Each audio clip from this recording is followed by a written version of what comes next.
Well, hello there, folks. Welcome, welcome, welcome, one and all. Welcome, one and all, to yet another stream on our lovely YouTube channel. Please let me know how the sound is. I always have to ask you for sound levels because I can't plan that out ahead of time. It always turns out wonky, even if I try. So please let me know how the sound is. Hi, folks. My name is James Penca. I am the creative director of Titanic Honor and Glory, Titanic Project 401, and everything else. Sounds good. I got my first sounds good. That's great. Hello, loud and clear. Great. That's what I want to hear. I've got two chats up. They're the same chat. I don't know why. Folks, welcome, welcome, welcome. I'm very happy to have you all here. This is going to be a fun little stream. I've been looking forward to this all month. If you're joining us recently, you may know that we are in the middle of a month to remember. And by the middle, I mean it's the 9th. We are not in the middle at all. We're not there yet. But we at Titanic Honor and Glory, we are working our butts off. Constant, like 12-hour days kind of thing that I've been doing, at least. And I know everybody else has been working super hard as well, especially Jack making our real-time animation. It has just been such a fun month so far. We have announced so many things. We have a huge announcement tomorrow that maybe we could talk a little bit about today. Just such a little stream. The last stream was 3 hours long. I think we're going to keep it to an hour and a half here. We'll see. When Mike, maybe he might have to go at some point. We'll keep going. I don't know. I do have a lot to do today in preparation for the big stream coming up in Orlando. But yes, so we've released a lot of great videos, great renders of various moments in Titanic's history. We had a huge announcement the other day that Titanic Honor and Glory is going to assist RMS Titanic Incorporated in their upcoming expedition to the Titanic wreck site, which is awesome. The coolest thing about it is RMST has been generous enough to allow us to invite you all on the expedition in a way. So what that basically means is on our stream, our April 14th sinking live stream, we will announce how you can submit your ideas to us. We'll sift through them. We'll pick out the ones that we really, really like, and we will send them to the expedition team along with our own ideas. And who knows, perhaps something that you've always wanted to know about the wreck site, something that you think that should really be caught on camera, an area of the ship that they always, go past without really looking at. Maybe your idea could lead to something, a new discovery, which is very, very cool. So that's just like a crazy cool opportunity that we're very excited to announce the other day. But there's an announcement tomorrow. I don't know if it's bigger than that. For some of you, it will be bigger. It's in terms of the video game world that we live in, it's a bigger announcement because it's more focused on Project 401, not the Titanic community. So if you're here for the virtual experience aspect of what we do, tomorrow is a much bigger announcement for you.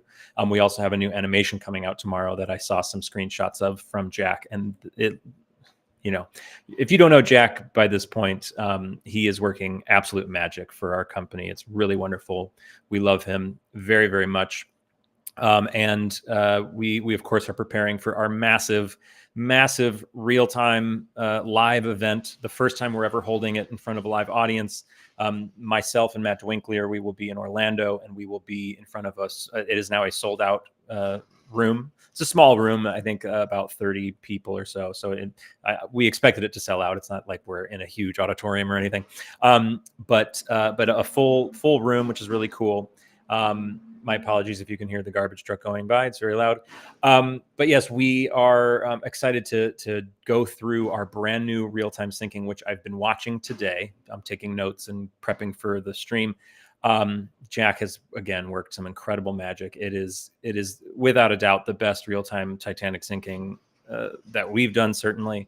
And can't wait for you all to see it. But that's not what we're here to talk about. We're here to explore the new update to Demo 401. Some of you are already enjoying it. If you are a patron, some tiers of our Patreon have been given this link to the demo. So during our stream on the 6th, we announced that officers can explore the demo update already. And then each day we've added another tier. So yesterday was quartermasters, I believe. Quartermasters will be, or as of yesterday, can explore the demo. And as of today, I might need somebody watching from our team, because I can't do it right now. I believe deckhands get the demo today. So if you are a deckhand for our Patreon, you will have access. Hopefully within the next few minutes, somebody can send out the link. And as a reminder, if you have the link, please don't share it with your friends. They can. Okay, Kyle's posting right now. So if you are a deckhand, go to our Patreon. We're gonna get the link out to you all, so you can start downloading this update. But again, if you have the link, don't send it to your friends. They can wait a couple more days. Out of respect for your fellow patrons. We appreciate you all so much. We hope that this is a nice little bonus. We've been seeing some, we got a super chat. Got our first super chat. Got to put it on the screen. From KCG Gamed, I'm guessing. Hey, I just became a patron. Love the new update. Amazing. We love that. Yeah, we've been seeing such positivity from this update. It has been crazy positive. Everybody is very, very just enjoying the demo more. The optimization of it all. It runs cleaner. It looks better. The music is added. In fact, before I bring Mike out, I'm just going to go through a few things. We brought it up on the last stream, but I'll blow through this just so people watching for the first time, you can know what we changed. I want to put this on the screen because I just read this and it's just so sweet. From Andrew Lewis, the THG guys have literally gifted us the next best thing to stepping aboard the actual ship. Thank you so much. We love the positivity. I got the sweetest positive message last night from the mother of a very young, very new Titanic enthusiast. Just how appreciative they are of this project, and he's been talking about it nonstop. And apparently he woke up early for school today so he could play the demo for 5 minutes before going to school. And I remember doing that when I was a kid and I was playing things like the N64. I would wake up early just to play for 5 minutes and then go to school. So that was very sweet. Thanks to everybody for the nice messages. So another super chat. Will the game have co-op? It'd be amazing. At this moment, I can tell you that is not something that our team would be able to do at this moment. We're focusing on the ship. Tune in for our announcement tomorrow.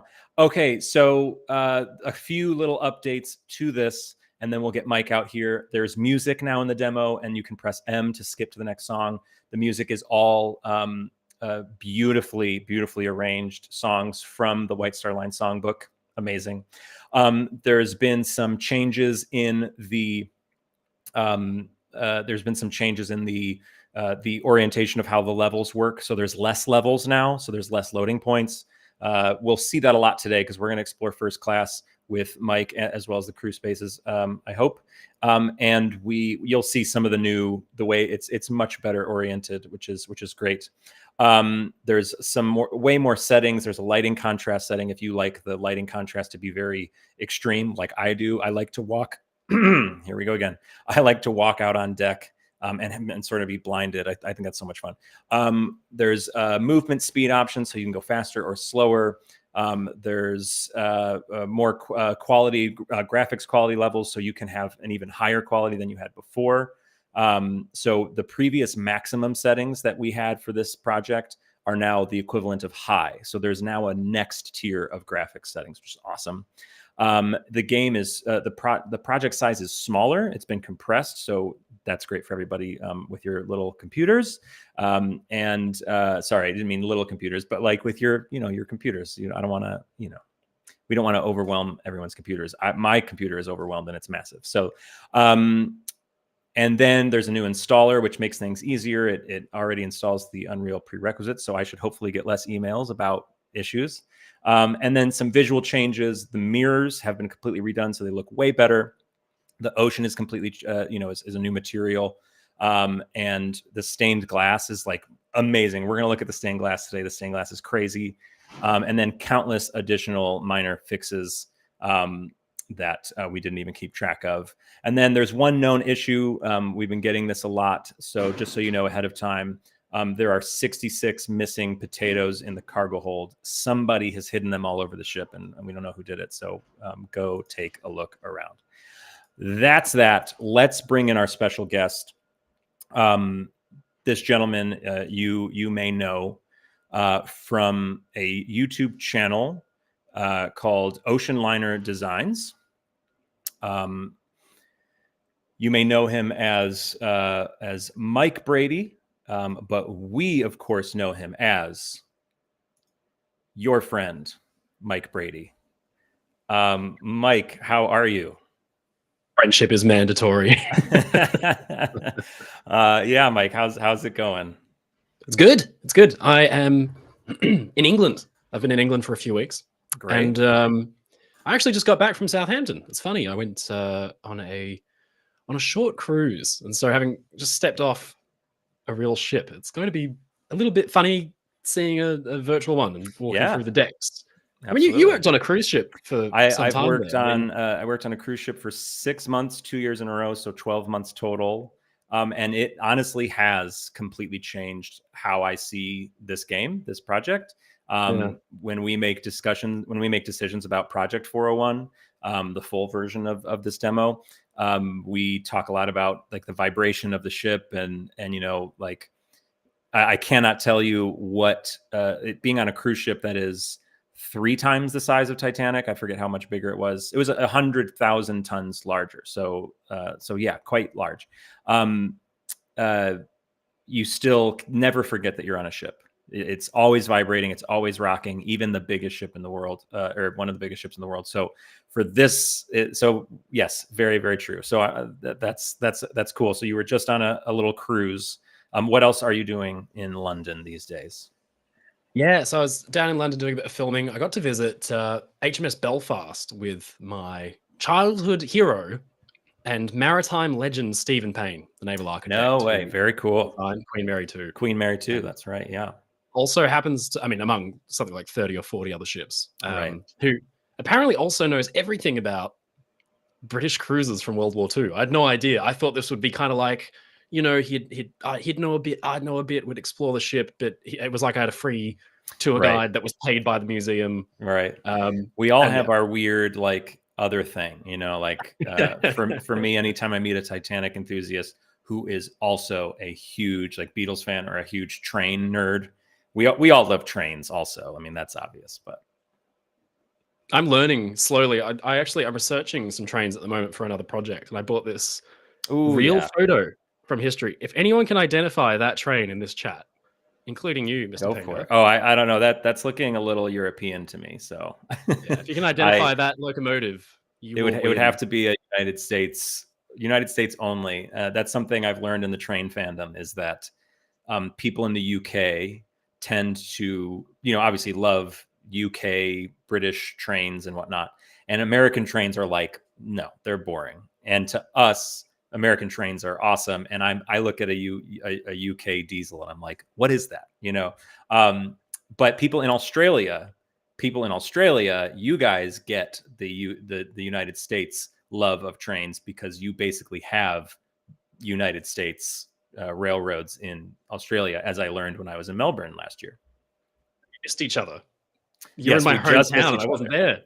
Yes, Mike and I still have not met. We've been interacting for years.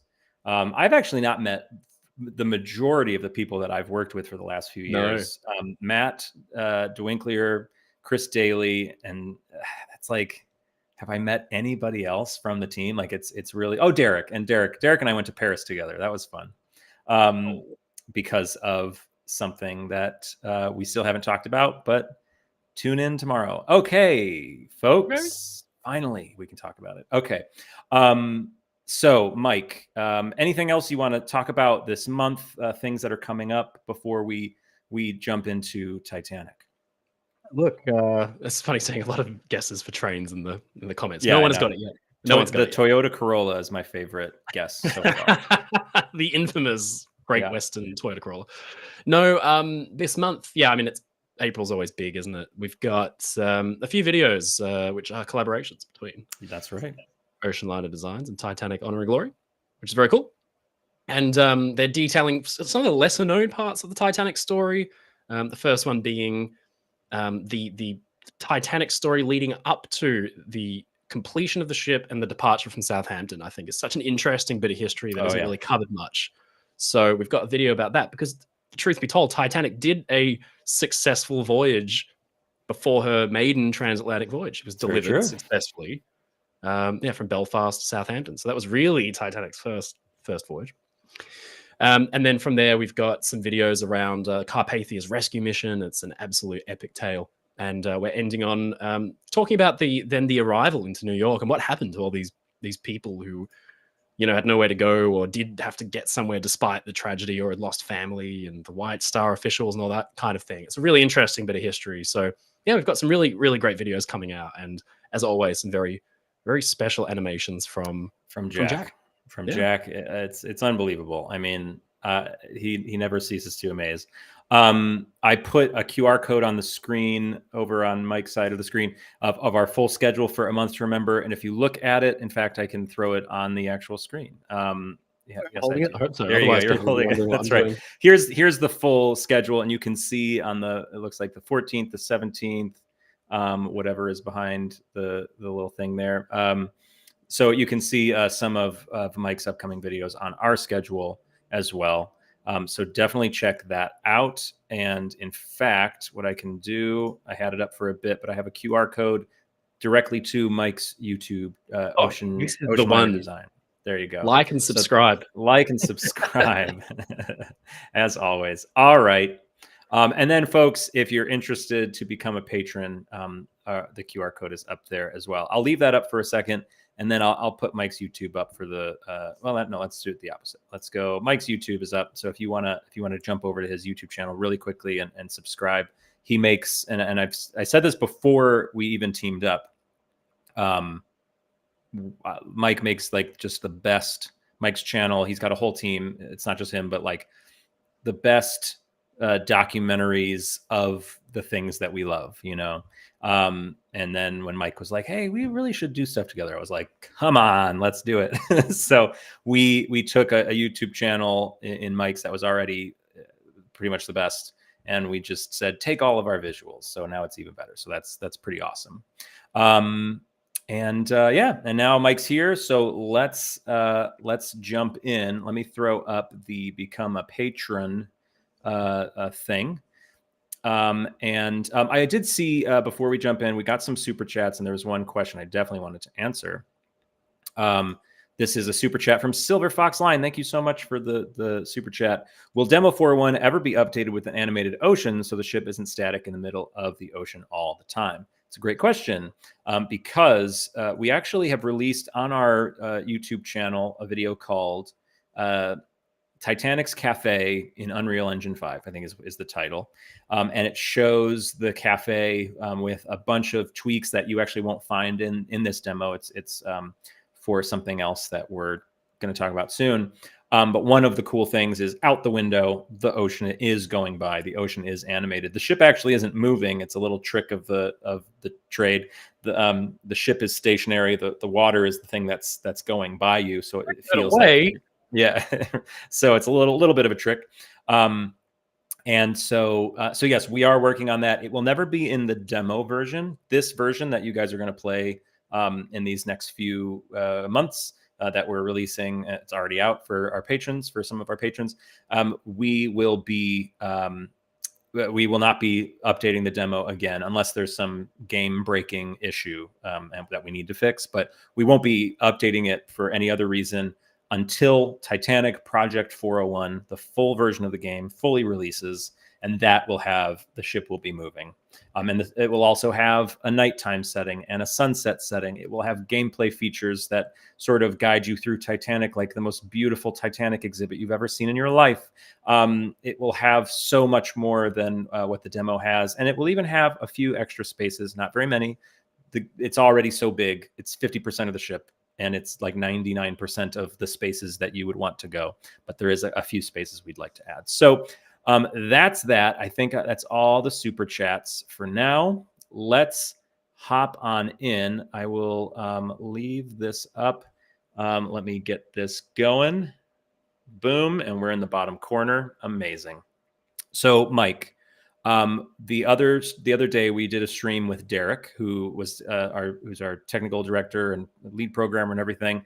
He walked us through a lot of the changes, and we got to see some of the improvements. We messed with the music and the lighting, and just kind of showed those things.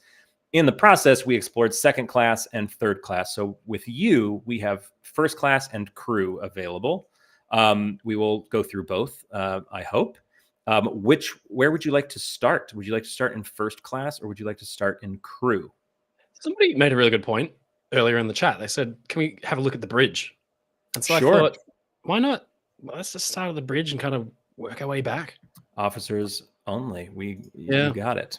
That was a good shout. One great thing that you'll notice, that was the quickest loading time I've ever had with with this level. As you guys who have had this project on your computers before, first class takes the longest to load because it's so big and so detailed. Everything else is a little bit shorter. All the loading times have shrunk quite a bit because of the work that Derek has done. So we start out. We've started out in the officers' quarters hallway here, with our beautiful open doors to the outdoors. One of the things you can expect in Project 401, that's dead end. Yep. One of the things you can expect in Project 401 when we have a nighttime setting and a sunset setting is things like these doors. I'd like these doors to be closed at night because they would be. It's a little chilly. So you can expect some differences based on the time of day that you choose. And we're in the wireless room. Mike, have you had a chance to explore this update at all, or when's the last time you've explored anything that we've done here? I'm away from home, so I've got a really right. good computer at home that can run this. And at the moment, I've got a laptop that was made somewhere between the Underwood typewriter and the first computer calculator, which can't quite even run this stream. But no, so I've seen a little bit around. What always surprises me about the wireless room here on Titanic is how actually surprisingly quite comfortable it is. I know it looks a little bit, cramped, but we've been studying other ships like the Empress of Ireland recently, and that was a pretty sad state of affairs. It was just one room, basically one compartment, and the fella didn't have a chair. He actually just had like a blocky bench that he sat on, which I could imagine would be horrifically uncomfortable. But you can see here, there's a lot of natural light, a lot of natural air. I loved one of my favorite things when I first joined this project back in 2014. We actually found the message. Kyle was going through old stuff, and he found the message of the official word that I had joined the team, and it was like February 2nd, 2014. And the message was, James Penca is in. He doesn't care if we pay him or not. It's like, yep, that's still true. So, but this was a visual that I was shown. It hadn't been released to anybody. It was just like a screenshot of this skylight, and it blew me away that this skylight spans the two rooms. Like, just a very cool design. I want to point out the mirror here is a perfect example of how much better the mirrors look now. I mean, obviously you can't see anybody because we're a ghost, but it just looks spectacular. And one other thing I want to point out, because this might be our only chance to see a light bulb like this, because we'll be in crew spaces. But we showed this the other day. You can see this light bulb if I zoom in on it. Just like, it's very, very low detail, obviously. We did our absolute best with this. One thing I can show you really quick, we showed this on the last stream, is an update to this light bulb that we got from some of our volunteer modelers. That is what those light bulbs will look like in Project 401. And then here it is lit up. You can literally see the filaments in it. It is absolutely spectacular. In fact, is this the same light bulb? What skylight is that? I don't know where this screenshot is from, but yes, absolutely looks incredible. And that's what it looks like now. So that will be in Project 401. So there are some, Matt says it's the same light bulb. How funny is that? Yeah. Okay. So it's from this angle, I guess. Anyway. So yeah, there are some visual improvements still to come to Project 401, and something to keep in mind, because people always say like, "Why are you updating this light bulb? What a waste of time."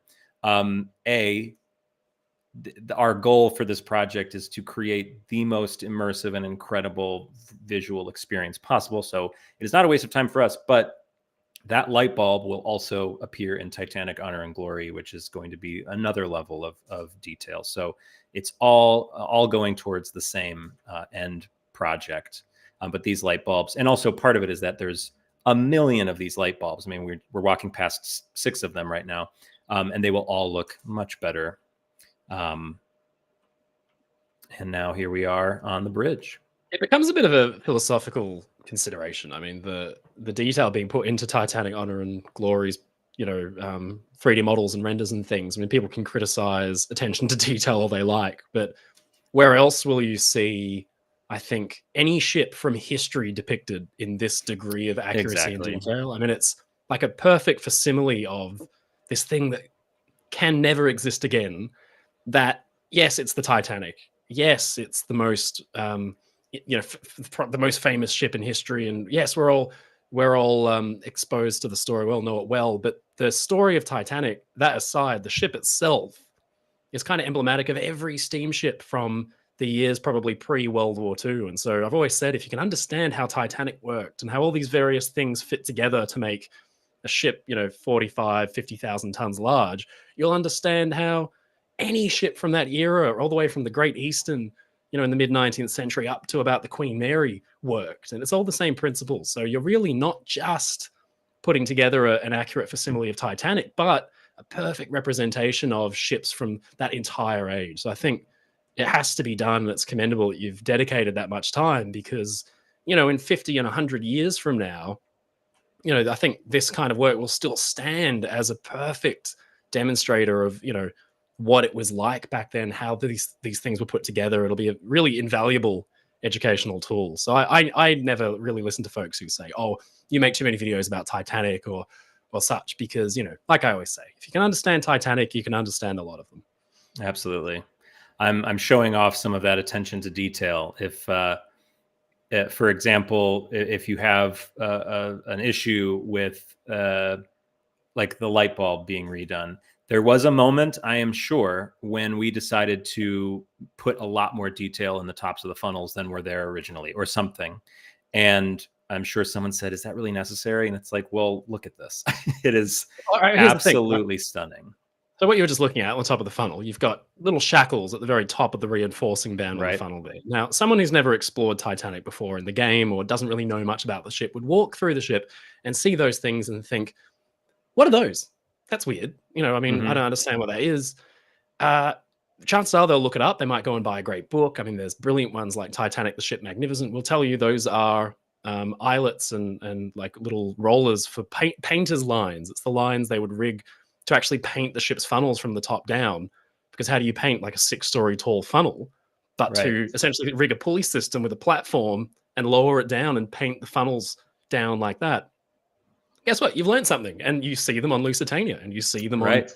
every Oceanliner from that era. And so that's kind of the thing, that this attention to detail actually translates into teaching history in a really kind of evocative way. You can actually see and experience it. And also, shackles Absolutely. are cool. I mean, Yeah. eyelets and all that kind of stuff. It has to Yeah. withstand If a lot that, of weight. like, that's the Fascinating. thing. If you're into like the engineering side of things, like that's the reason you watch this thing. I mean, or that's the reason you would play this. You would have this experience is for that sort of attention to detail. Or if you're like a designer, interior designer, you want to see that light bulb look like the way we want to have it. So and then just to add one last thing, and then we'll move into a different area. We can talk all day about everything. So the ship's whistles, which we've all seen on the fronts of all 4 funnels. My apologies, my camera will turn off every 30 minutes. Very stupid. These whistles on the front of Titanic. I work as a spokesperson and researcher for RMS Titanic Incorporated, and RMST has 3 of the 4 sets of whistles. One of them is in a better shape than the others. And there's an old story that the first two were real and the second two were just there for show, just so there's a balance to all four. But I've been doing research on that claim because that's something that we say in the exhibits, the artifact exhibits, that two were real and two were fake. But I've been trying to look up actual sources for things like that. And there's literally no mention of that ever. It's just something that was alluded to in a magazine in 1912, or I think there's an inquiry thing about the whistles, and they say the number 2 instead of 4. So it's like, oh, are 2 of them real? So it's just kind of something we've assumed. But what I want to do with RMST is talk more about these things, because if they have them, we can look at them and maybe decide if one is fake, one is real, or whatever. And they're also going on more expeditions to the wreck, and perhaps the fourth could be found, and we can then recreate that in our projects. And in Titanic Honor and Glory, maybe you can climb that ladder up to the whistle and see it up close, and we can add the detail that only RMST could provide. Oh my gosh, the possibilities are endless. But for the time being, we are in Project 401 land. So we're staying in crew areas for the most part to start. Perhaps we should do you want to head into first class since we're up here, or do you want to head into the forward crew spaces? Which I'll have to go through first class to get there regardless. Yeah, no, lead the way. It's this is an area that passengers wouldn't be allowed to walk in. Obviously, there's a little gated spot. Right. This is the cruise. Let's head on to first class. Yeah, Since we're on the boat deck, let's go through the boat deck. This is the point at which the first class promenade starts, and it's actually not the open promenade, but it's not contiguous. It doesn't run around the entire length of the ship because it's actually segregated. The Titanic's boat deck. It ends a little bit somewhere around the third funnel, and I think kind of a lot of people are under the mistaken idea that this whole upper deck was for first class, but it actually wasn't. The order of promenades goes officers, first class, which is the biggest section, the engineers promenade, and then after that is all second class. And that was a peculiarity of Titanic's design and Olympic's design that was not received too well, is that second class passengers could gawk down at first class passengers down on A deck, that they were kind of looking over them. And that was something that was rectified for later vessels where, like, for example, Queen Mary, you've got first class all the way at the top, and then by class essentially ending with steerage, and third class way down on the lower deck. Yeah, as anybody who might have grown up playing Titanic Adventure Out of Time, it was quite a shock to learn that the boat deck wasn't one continuous racetrack that you could run around. And you could go really fast in that. Yeah, oh my gosh, you could sprint. In fact, we should add and perhaps, let's test it out actually, because part of this is showing off some of the new things that we have added as options for everybody. So movement speed is at 1 right now. You go to like Adventure Out of Time mode. We need Adventure Out of Time speed. Sasha Barbican. The smug jerk. Oh wait, maybe hold on, let me see. Yep, okay. Hello, I am Vlad. I remember Vlad very well. He always shot me down in the boiler room. It took me like 2 years to figure out you could stow the book that he's looking for in the bunker, Right.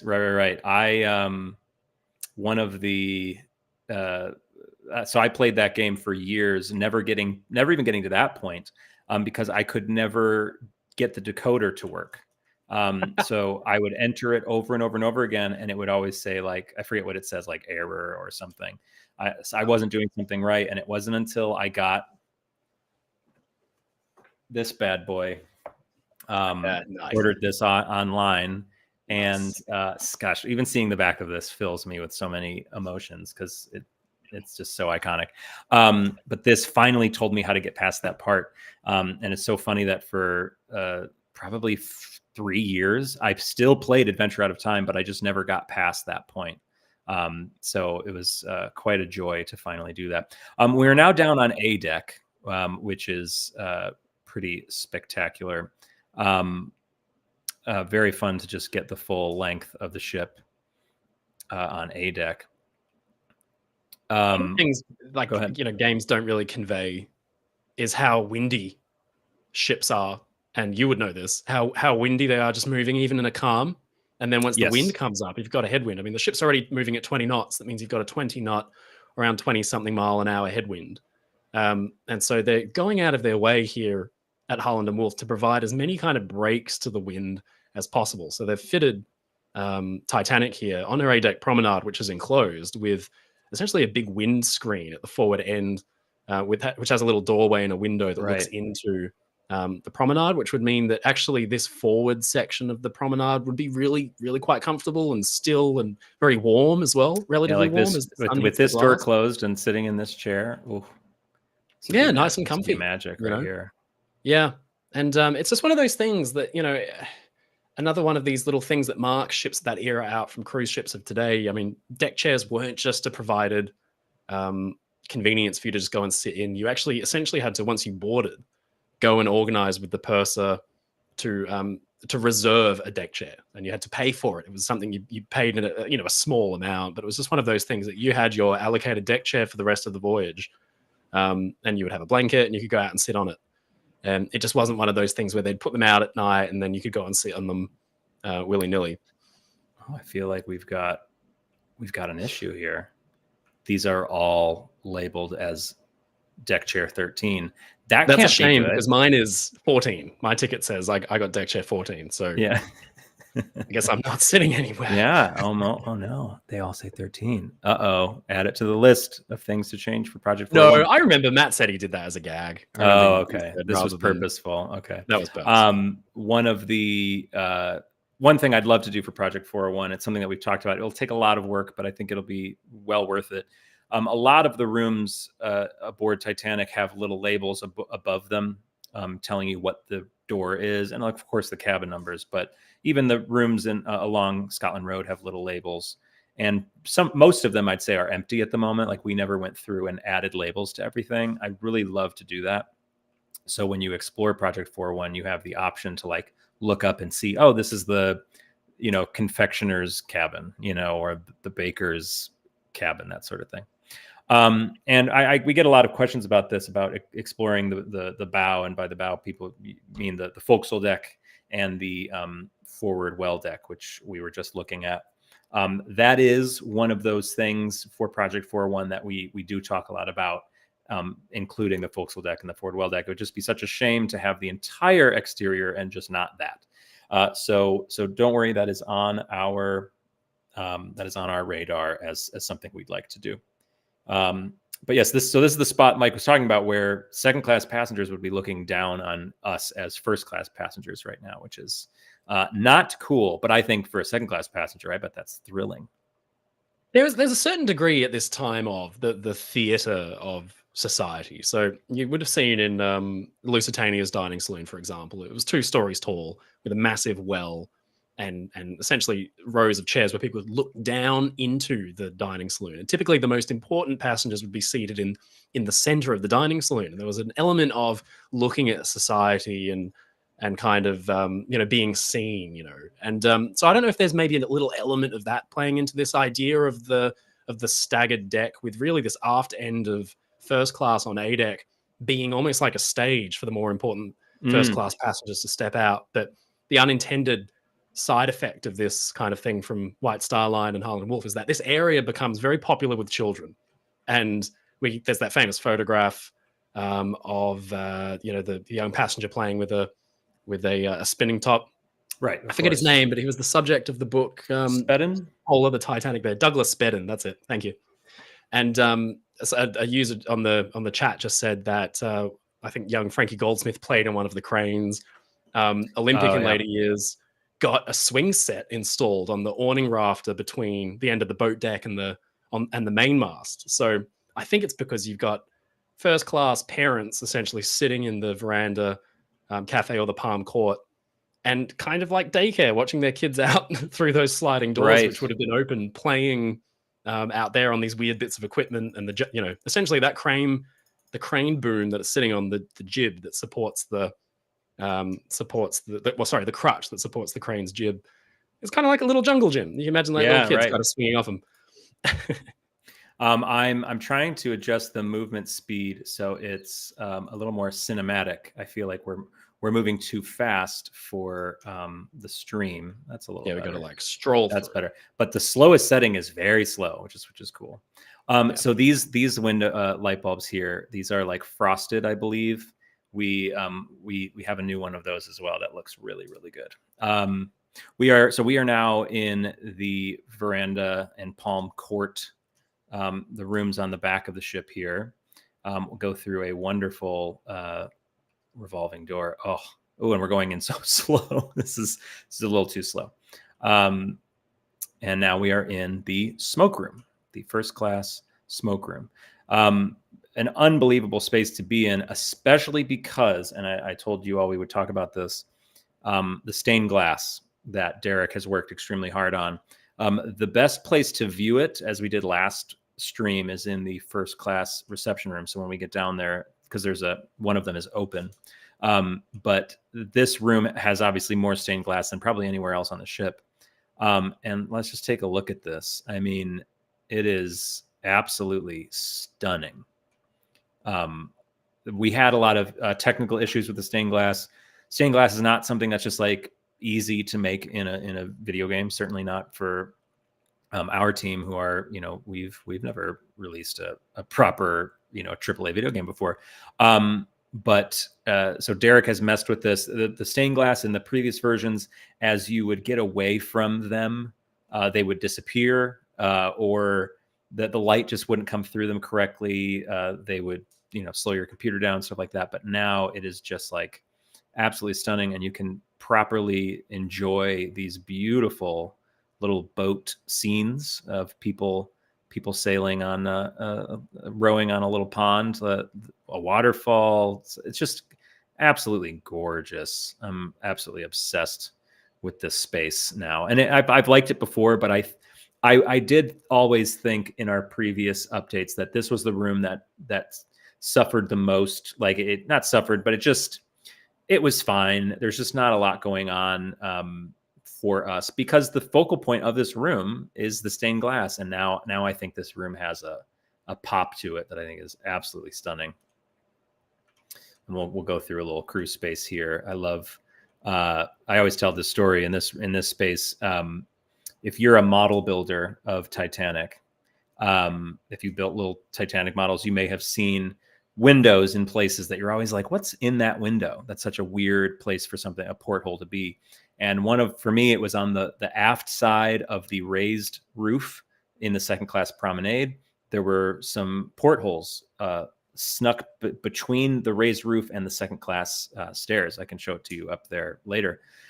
But we made this room, and sure enough, there's one of those lights, those portholes that goes out onto the deck above. And the second class stairs would be right on the other side of this wall, splitting the veranda cafe in two. But that's why this. Oh, and look, there's a little hammer back there. That's amazing. Little axe, I mean. So this is, and there's a better look at one of those lights. So this is Harlan and Wolf designing the ship so light will actually flow into these spaces that are surrounded on all sides by rooms. Like, there shouldn't be any natural light in this space, but they figured it out, which is pretty awesome. Oh boy, beautiful room. Anybody up for a game of blackjack with Riviera? With the lads, I was at the I think it's called Sea City Museum in Southampton last week, and they've got Olympic smoking room painting. Yes, the Plymouth Harbor by Norman Wilkinson is Wilkinson. He's what I want to say. Yeah. Really interesting guy. I mean, he's a maritime artist. He essentially pioneers the dazzle camouflage on troop ships later in his career. Oh, very cool. So Olympic was painted by him, basically. Yeah, I mean, he kind of came up with the concept and pioneered it within the British Admiralty. But what's interesting is the scale of this stuff. Like, that painting is monumental. They've got the panel of Titanic. I was about to say Titanic Honor and Glory crowning time from Olympics first class dance grand staircase, which you might see later on. I'm 6'4", and that thing from the floor towers over me. You are 6'4"? No one knows it because I'm always sitting down. I know.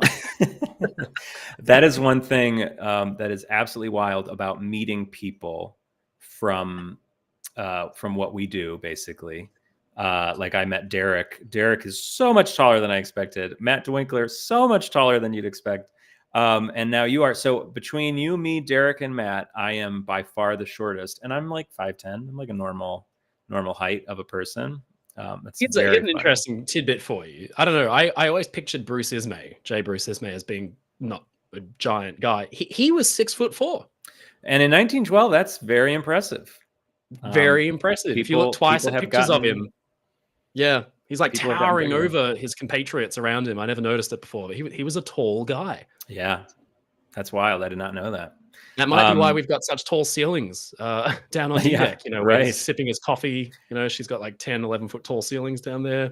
Conversely, you know who is surprisingly short and small were the Beatles. And I'm particularly surprised about John Lennon being as short as he is. I forget how, I think he's like my height, like 5'10" or shorter, but they were all such small guys. They grew up during like World War II, and, you know, food wasn't quite as prevalent. And so they just grew up to be like, you know, smaller guys. But when I see images of them, they look like normal, like bigger, taller guys. And it explains why all the guitars they're holding look so big, because it looks like guitars used to be bigger in the 60s, but it's just they weren't They called them the that big Beatles and not the Giraffes. yet. That's right. So we are in the first class lounge. Obviously, this has to be like a showstopper for us in terms of our projects and what we do. I mean, it's always been an absolute dream to walk through this space. It's so beautiful. It's always been people's like people will play our demo and they'll come into the lounge and the demo will shut down because the lounge is so detailed. And so part one of this is, with the new update, we hope that will happen less. It should run better. It should run for more people. So go through the lounge, give it a shot.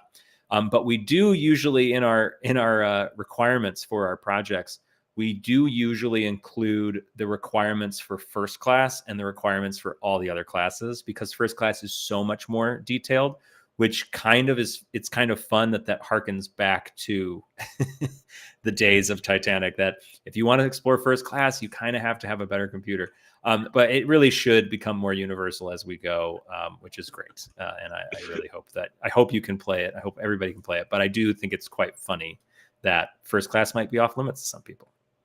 That's, yeah, ironic. Yep. We are in the reading and writing room now. Thanks. Yeah, again, with the clever use of a raised ceiling here, where you've got that kind of false deck house above that's only fairly short, but you can just get enough natural light in from the deck above, which is clever, because were it not for that little raised roof over the lounge and the reading and writing room, you wouldn't be getting a huge amount of natural light in here. It might be a little bit gloomy, and so by painting it white, elevating the ceiling, getting that natural light in, it's making this room very light and airy. But despite that, not the most popular room on the ship. It was a little bit confused. It was a little bit of a swing and a miss. It's not a great space. I probably learned most of what I've learned about this space from a video you made. But yeah, why sit in this room when you can sit in this room, which is far nicer, far better, and far closer to the smoke room where your husband's hanging out. It's a bit of a funny one. Like the rooms are so similar in their purpose. I think it was a little bit of that mentality potentially from the White Star Line to provide, as always, different rooms designed essentially for the different genders. So I think, the idea of the smoking room being designed to mimic essentially the London clubs, the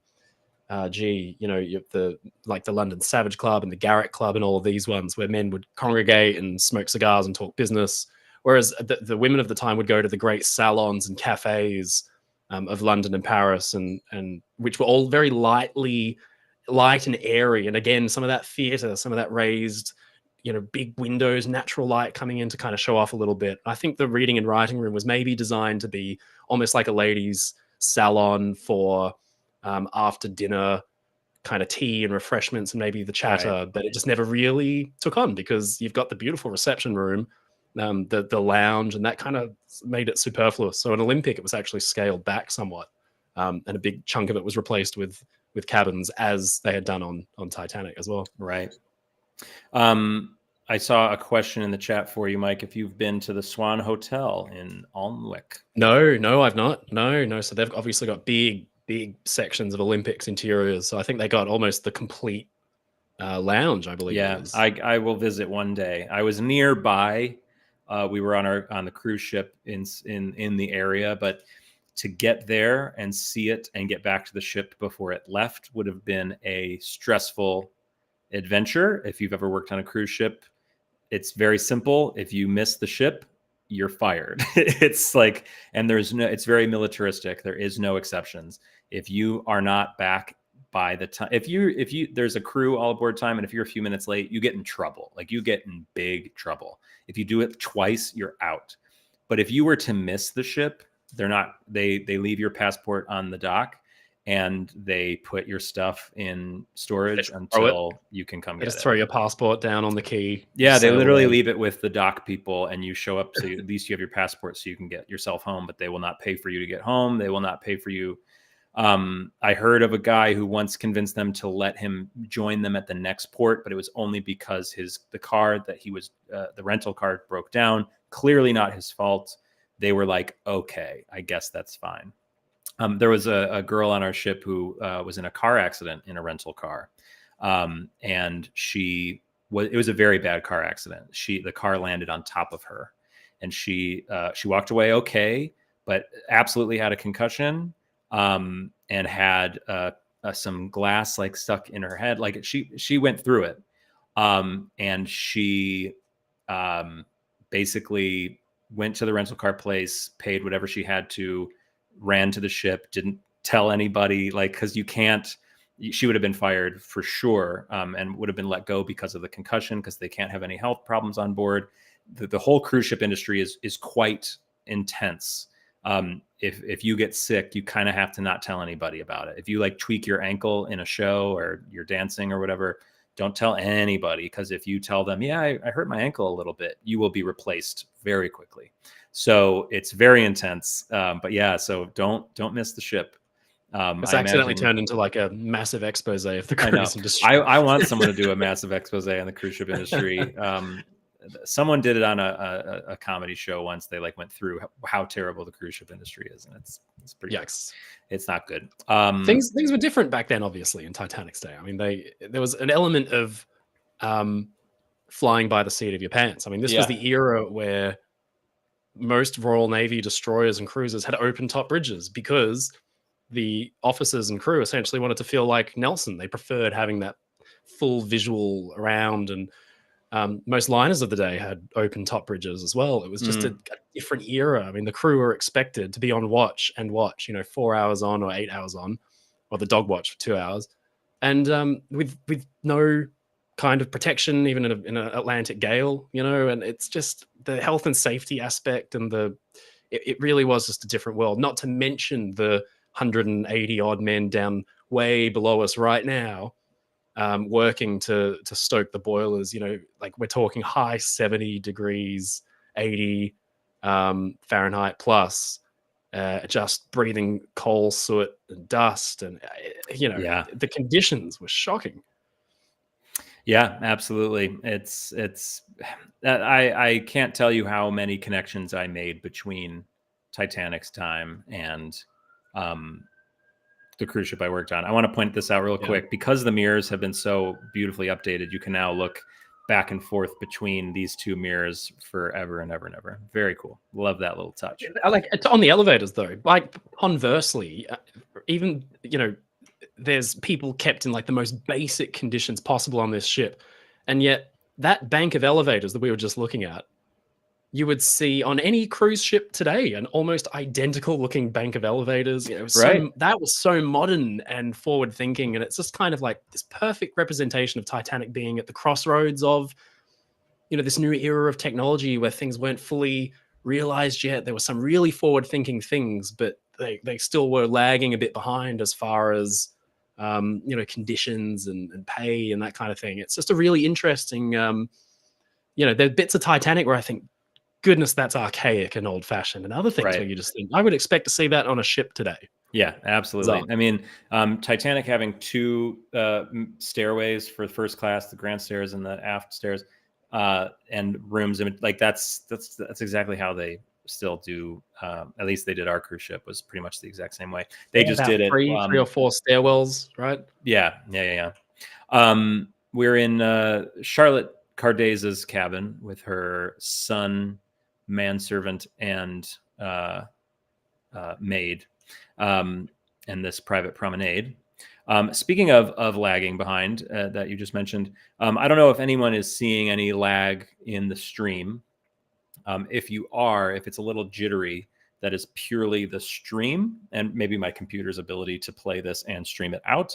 But I can tell you, I have just the smoothest experience over here, and from all accounts, we've been seeing everybody say that it's been running very smoothly on everyone's computers.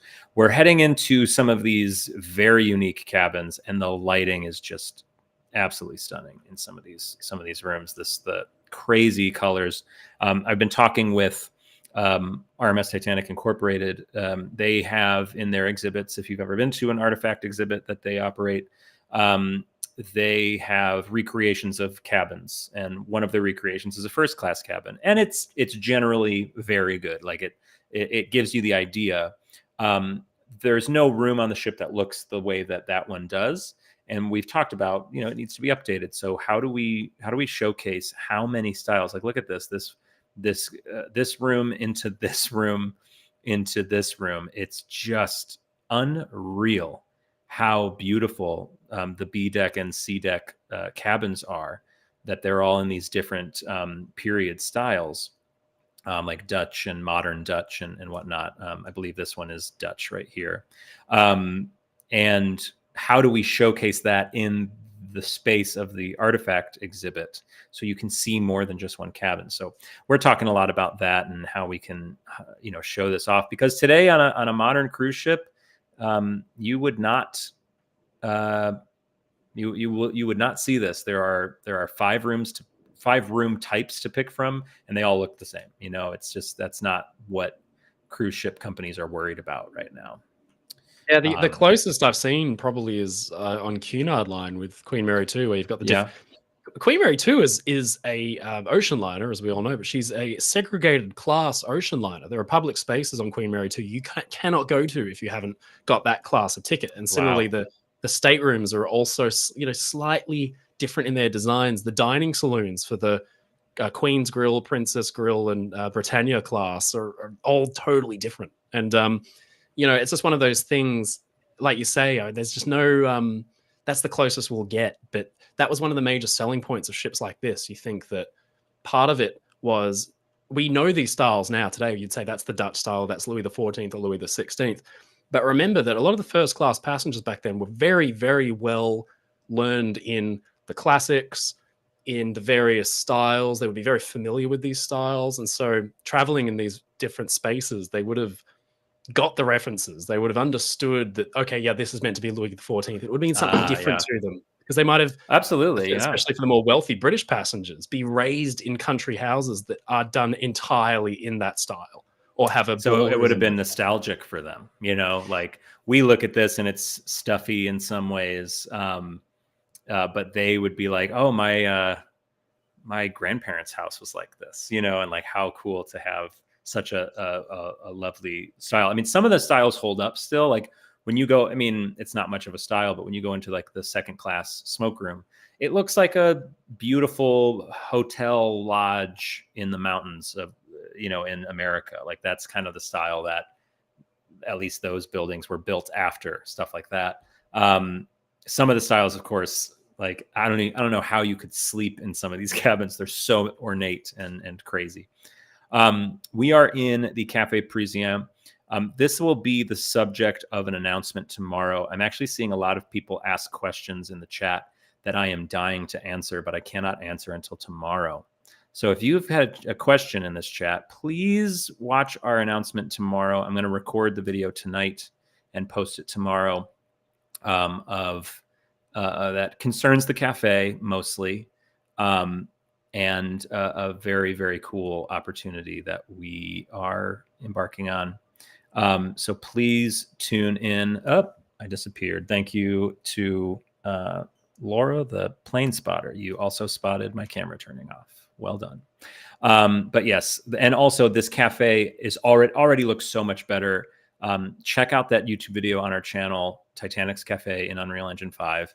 We've updated quite a bit of this, improved it quite a bit, and added sounds to it. So in our version of this, you guys do not have sounds yet, and you will not have sounds until the full project comes out. But in our version that we can explore as we develop it, there's wind blowing through the windows. There's the orchestra is playing a concert down the hall. The china is rattling slightly because, again, there's not a single spot on the cruise ship you could go where you didn't feel vibrations. So certainly on Titanic, that would be the case. In fact, there were certain spots on the cruise ship. I remember anytime I'd go to the sushi restaurant, if you sat at the sushi bar of the sushi restaurant, that whole thing would shake like crazy when the rest of the ship was pretty calm. So there was some sort of issue with the construction of that cruise ship where a lot of the vibrations happened in this one spot. Very interesting. So check out that video. You can see the some of the things that we added, and you can hear the sound design as well in that video. We are in the restaurant. The restaurant's a good example of a style that I think, at least the style of the chairs has, I don't know if this style would hold up today. Like if the Ritz restaurant in London looks almost exactly like this. Does it? Wow. Still. Yeah. So the Ritz is really interesting because the interiors were designed by Mevis, who went on to design the interiors with his partner for ships like a lot of Cunard liners. I think his partner worked on Aquitania, but he worked on Imperator and her sister ships. And that kind of overly ornate, feeling is really interesting, especially when you compare the dining saloon for first class with the at what we call the a la carte restaurant, because the concept of having a separate dining area for first class passengers where they can order off menu for an additional charge versus going to dinner in the dining saloon every night where the food is part of your fare, it's part of the ticket. That now is a major source of revenue for cruise ships, as you know. But 110 years ago, this was kind of a revolutionary idea, the idea of having an additional eating space, because ships had never been big enough to have various eating spaces for first class. I mean, you think Titanic's got a monumental dining saloon that would have taken up almost the full length of many medium-sized liners of that era. So this is just another one of those things where they're going into a different era and providing, selection and choice for first class passengers. And a part of, I think, what drove the insane design and that really elaborate design of that first class a la carte restaurant is that the dining saloon, by contrast, is very subtle and very simple.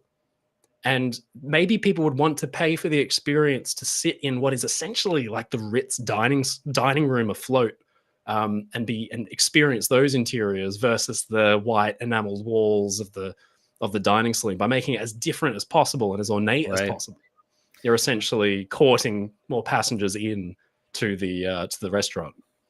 As we stand in the padded room of the ship's hospital, we got a nice little super chat here that says, "I'm on the grandest ship in the world having champagne with you fine people. Thank you, THG and Oceanliner Designs, for this love of Titanic. Go ahead with this. Cheers from Poland." Hello, Poland. Cheers to you. See, here's a little thing that says attendant. I just want all the doors to say stuff. Infectious hospital. Yes, absolutely. I used to, when I worked on a cruise ship, I would do Titanic lectures. And one of the things I would always point out is that Titanic had one specialty restaurant, is what they call them on cruise ships. So it's not the dining hall or the dining saloon where it's free. The specialty restaurants you have to pay for. Titanic had one. The cruise ship I was on had 25 or something like that, like a crazy amount of dining options. and I think about them all the time. As my wife knows, I miss the cruise ship every day. I had a great time. As tough as the cruise ship industry can be, as we talked about earlier, I did enjoy myself quite a bit.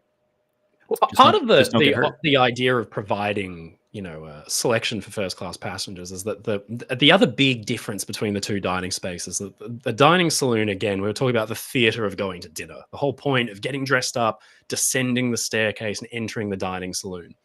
You're under the spotlight. You're sitting at big tables of 8+ people at a time. There's very few smaller tables in the first class dining saloon. But in the a la carte restaurant, you've got the option as a first class passenger to actually relax a little bit and eat dinner at a smaller table in an alcove in a very kind of intimate, carpeted, cozy environment versus this hard, bright, hot, stuffy kind of large room where you're kind of on display if you're an important passenger in the center of the room. You would kind of feel some nights like you want to escape a little bit and go, I'm sure, to the a la carte restaurant. As today on a cruise ship, you don't have to sit with 8 people if you don't want. You can escape to specialty dining and just you and your partner have a two-person table that you otherwise wouldn't be able to. Absolutely, yeah. I mean, on our ship, there was on the cruise ship company I worked for, which I guess I won't mention just in case. I don't know. If you wanted to eat, you could go up to the buffet and have your own table, or you could go to the main like dining saloon, I guess, which worked more like a restaurant. So you got your own table. You never had to eat with someone you didn't know. But I know I've been on other companies like Royal Caribbean, where every night you have a scheduled time that you go to dinner. Everyone sits at once. And then there's another seating after you and before you or whatever, and you share large tables with families that you don't know. So the company I worked for did not do that, and it might be I might be a product of our times, but I prefer not to eat with strangers. I barely like making phone calls anymore. The funny difference again between the eras. I mean, part of the fun of going to sea back then was that you would be sat with absolutely strangers, and you get to meet people. And I do know. I mean, we're in C-73, by the way. Got to point that out. We're in the main cabin of your character in Titanic Adventure Out of Time. I can't wait to see this room at night because we've, of course, seen it at night. I want them to close this guy up for that. Maybe have a pocket watch and a bag on the bed. Yeah, we're gonna have fun with this. But yes, I did. I met quite a few people on the cruise ship that they still uphold that tradition. There was this couple I met, very sweet couple. They purposely try to meet as many people as possible when they go on the cruise ship. They like to have a big party on the last night with all the people that they made friends with.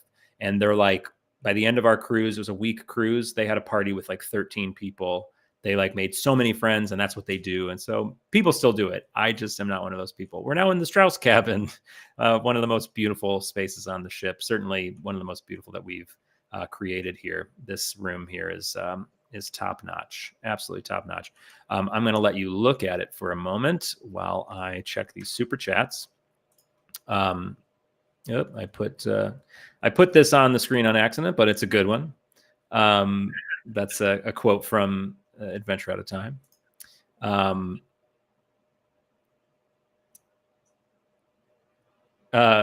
This doesn't look congruent with many of the visuals found in Titanic 666. Are you working on correcting these inconsistencies? JK, strong work, of course. Thank you. Appreciate it. And another super chat from Colin. My love for Titanic started when I learned about the breakup. So seeing Mike's video on it was an absolute dream come true. That video was incredible. Kudos to you, Mike, on that video particularly. I really enjoyed that. And then a super chat. Thank you very much. Jim. Thank you, Colin. I want to give you a chance. Well, I'll just keep walking around. We're kind of snaking our way through the ship. We went through boat deck. We came forward on A deck, B deck. Now we came back forward on C deck. We're at the purser's office here with a couple names here. But while I head down to D deck and do the saloon, which many people have seen, take a moment. We're joined by about 900 people, or now we're down to, it looks like 868. Take a moment with this audience and let everybody know what it is that you're YouTube channel, why you started it, what you do that's like so unique. And then I had one other question for you, but yeah, just tell everybody what it is that you do over there at Oceanliner Designs. Yeah, well, the YouTube channel essentially looks at. It started out just talking about Titanic and Lusitania, really, but the point of it is essentially to try and give some sense of, similar to what Titanic Honor and Glory is doing with their project, to give some sense of how these things worked in a more detailed way than you'd get on your traditional, like, you know, Discovery Channel Titanic documentary. And we've done some big budget videos about ships like the Empress of Ireland. More recently, the German battleship Scharnhorst, which was a little bit out of character for the channel. But there are common threads throughout these stories. Disasters at sea, where the thing that always strikes me is when ships are lost, they're not designed to sink. None of this is designed to be in the ocean. And what always strikes me is that weird kind of play between nostalgia for an era that none of us have experienced. None of us were alive in 1912, but we feel like we're almost there. When you read books like A Night to Remember, you can just imagine it. You can feel the warmth from the deck heaters, or you can just imagine Yeah. yourself there.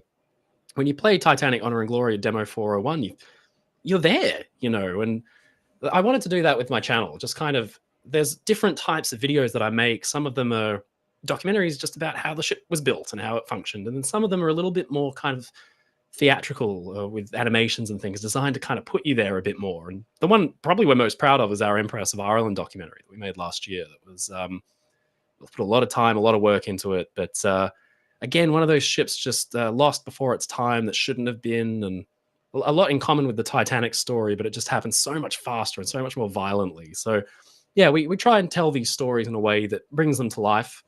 And obviously using THG's visuals for that has been of great assistance, especially with the story of Titanic. So yeah, the channel kind of just does that sort of thing. And we've got some videos, like I said, for Titanic this week coming.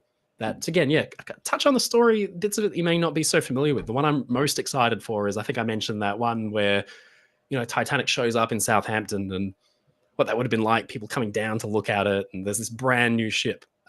Someone said in the chat earlier, they said things sometimes look too shiny. And the thing that you have to remember with the ship is that it was so brand new, like so brand new. We're all, for anyone who's been on cruises or anything, you're used to being on ships that are maybe 10, 15, 20 years old, and they've been painted and painted and painted, and the exterior Right. is a little bit kind of bumpy, you know, the railing is kind of bumpy because they just paint over more paint. This was brand new. Like I can't imagine. Like I almost kind of want to have like an open tin of varnish nearby so I can get that smell. Yeah. Of fresh. Well, I'll say, folks, interior. if you're someone who looks at this and thinks this is too clean and too perfect, like, you know, it's a video game product, so it's just too perfect. Look up. There's a video I just watched.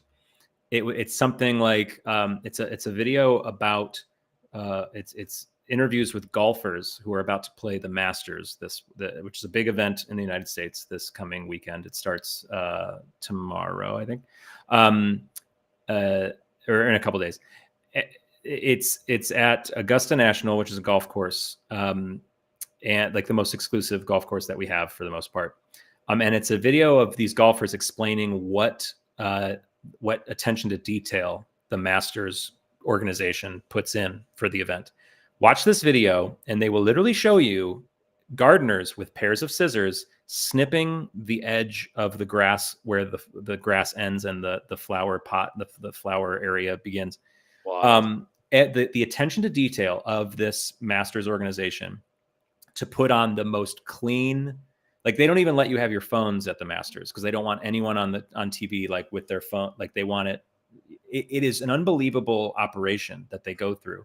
And it reminds me of the operation that these ships would have been going through. The attention to detail, making sure all the chairs. I mean, I've worked at restaurants where we attempted to do this.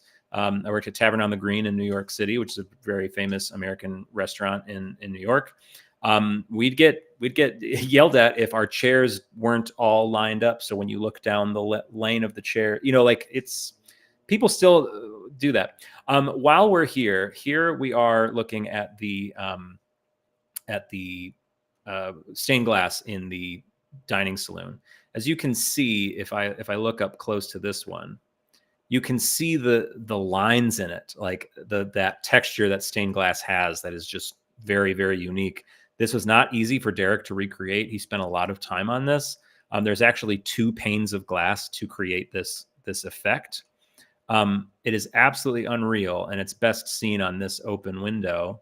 And then when you go to the other side, it's just unreal. This is my new favorite thing about our project, is this stained glass window, and it just provides the light in here. And now you can see across the way. One of the issues we had with the stained glass is that from this distance, you wouldn't even be able to see this stained glass. But Derek found a way around it. We got a big super chat. $50 from BDFI. I've been following this project for years. Keep up the amazing work. Thank you so very much. Yeah, absolutely stunning work in this space. One thing we're about to move on to. Let's see, what time is it? Oh my gosh, time just flies when we're having fun around here. Someone just guessed the model of train that I showed at the start, which just did they figure it out? Yeah. Oh, great. SR West Country class. Well done. Well done to you, sir. Well done. We identified a train people are a different breed. Oh, train people are nuts in a great way. I do find that the train community, let's look up here, a great view. Oh, beautiful. I do find that the train community is much more positive than the Titanic community. There's a lot of overlap. They tend to, Titanic is just an extension of engineering and the train world. I've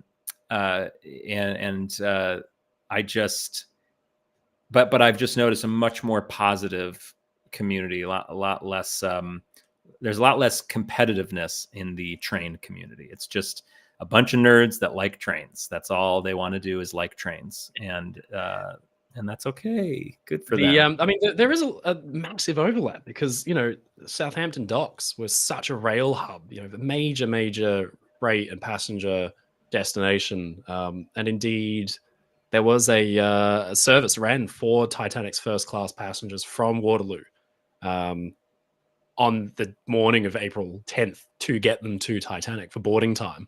And there's some fantastic photographs taken by Father Francis Brown at Waterloo Station of them boarding the boat train. So it's a dedicated service for Titanic.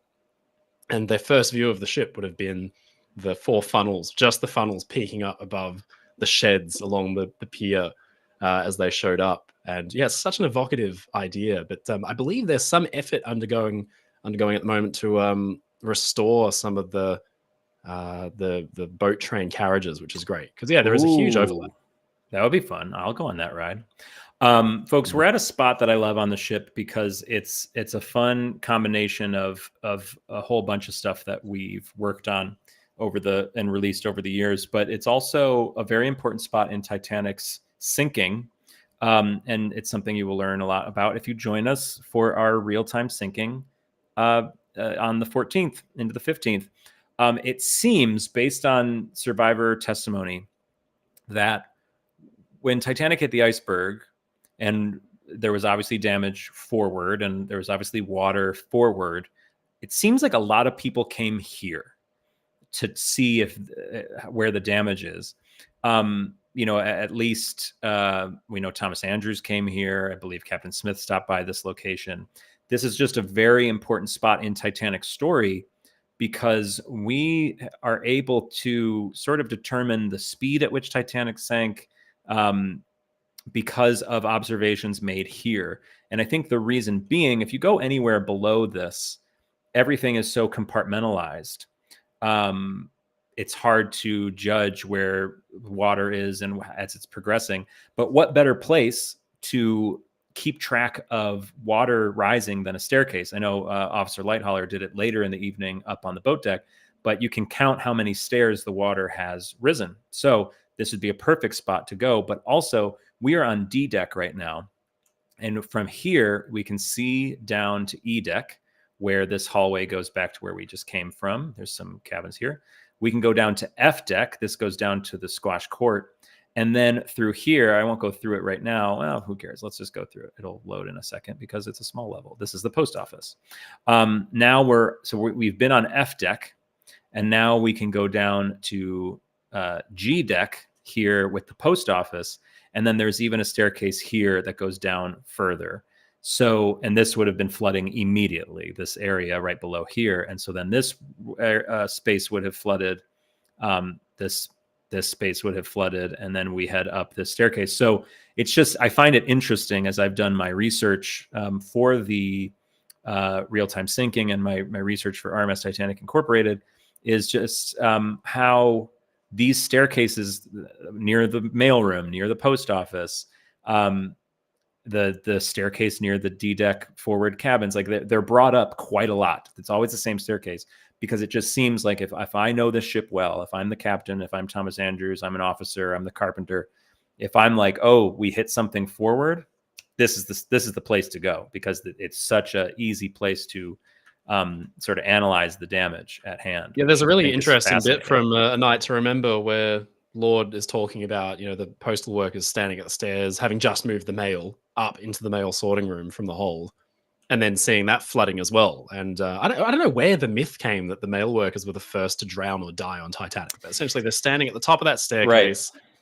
Now they've got kind of nothing to do because their mail that is so precious, it's like that was their whole reason for being on the ship, is now flooding, and they're just kind of standing there going, well, this is fine, and people are having a bit of a laugh about it at the top of those stairs. Oh, I'm sure. I mean, it would have been really frustrating because that's a lot of mail to lose. But it's not your fault. And so I guess for the rest of the voyage, we have nothing to do. So maybe it would have been a good laugh, but yeah, they certainly would have been some of the first people to get wet, they certainly were at the front lines of the damage there, but hardly, certainly not first to die. Trapped inside. Yeah. I mean, unfortunately, there was an engineer who stepped into, while they were trying to fight for survival down in the boiler rooms. They had opened up some of the manhole covers in the tank top, and he actually stepped into one and broke his leg. And he was put into one of the pump rooms in the boiler room. And then when the bunker door collapsed a little later, flooding the boiler room, unfortunately, they couldn't get to him. And he would probably have to be one of the first killed in the Titanic disaster, because he was, unfortunately they had to kind of leave him behind. It was impossible to get to him. All that steam and stuff, it'd be easy to lose track. My memory is Hesketh was, somebody suggested Hesketh, but that's the other gentleman in the story. It's Frederick Barrett, who saw this all happen, Hesketh, who was down there, and Shepard, who is the one. Yeah, Shepard, the engineer. Everyone's saying Jonathan. Tragic story. So terrible. And Hesketh also did not emerge from that boiler. So here is both. They all get a shout out in our real time syncing. So here is one of the big changes to the demo that I'm the most excited about. Derek reworked the levels so there are less of them. For example, second class is all one level. So if you're a second class passenger, if you're in your mind, you're playing the role of a second class passenger, you don't have to go through any loading to get to all of your spaces. Same with third class. Everything in third class is one level. First class is way too big to be in one level, and crew is everything's scattered everywhere.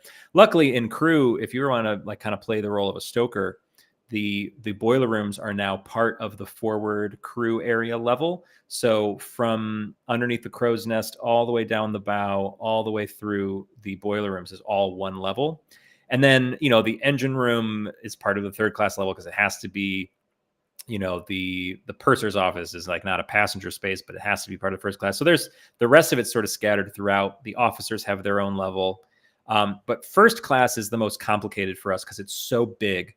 Where do you cut it in half, basically? And this was one space that we used to cut off. The Turkish bath was its own level. But I'm very grateful that Derek figured out a way to open these doors and just let the Turkish bath be part of the rest of the first class area. It was so annoying to go through a loading screen just to get in here and then go through a loading screen to get back out. So he figured out a way to make it work. And that just goes to show how much better this will run that we were able to do this. The space in here is iconic. These light fixtures we've completely redone. If Matt can send me, or if somebody can, I don't know, somehow message me the image of these, it's so beautiful. One of our modelers redid them, and they look so much better. Of course, we have the electric bath. No longer Bruce Ismay sitting in it, for those who remember. Some shampooing rooms, and the temperate room back here. And of course, the swimming bath, which is another space that we've spent some time on improving, making this room look better. It's still the way it looked in the last update, but we have, like, for example, this whole thing has been redone. We have a much, this looks archaic compared to the model we now have for that. So Project 401 will see some much needed improvements. But the mirror looks nice in here, huh? But one of the ways that we were able to make this space its own is, you may recall, in the past, this door was open. Now you load into the linen storage closet area back here behind the Turkish bath. And when you reach the other side of it, I'll just show you where it ends up. This is technically a crew space, which we said we would explore, but we may have to stop after first class, and maybe we'll have to have a part 3 one day and explore crew.